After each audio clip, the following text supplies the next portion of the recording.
Hi folks, I'm going to talk to you about shared economy today and why is it increasingly becoming important for product companies, service companies and consulting companies to consider about this. So shared economy is a term that's referred to making a large set of services that can be commonly used by a population using technology for socio-economic benefits. And the examples of shared economy are, of course, Uber, Lyft, and in the automobile segment, Furlenco, Rent Mojo, in the furniture segment, for instance, and then just books for renting a book. So you can rent about just about anything from wedding clothes to venues to places to stay. So you don't have to actually book.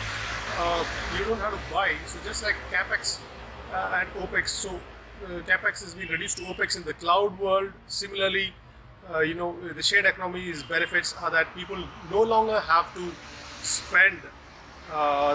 They don't have to buy lump sum furniture or house to aspire for a nice living. So they could rent out spaces, live with very little overheads, no huge overheads in terms of paying up the EMIs, and no lock-in periods for 5-10 years wherein you need to slave at a job to pay back your EMIs and stuff like that.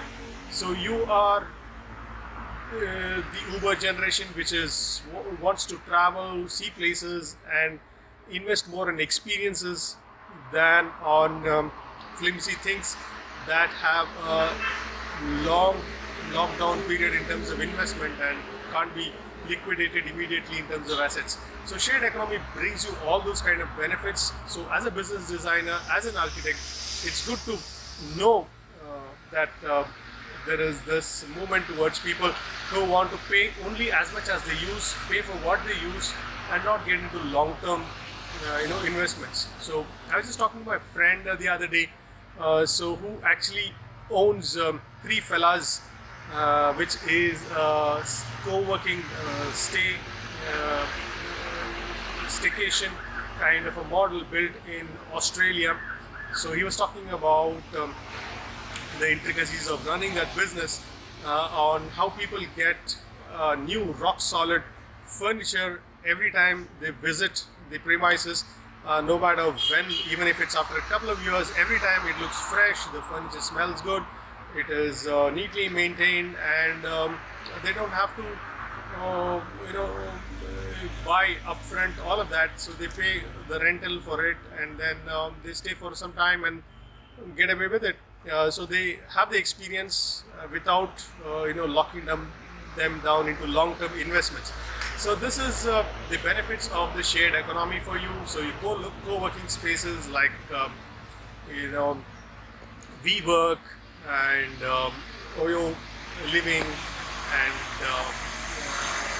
all these big real estaters also are turning into co-working spaces. So these are all examples of shared economy that you want to rent out.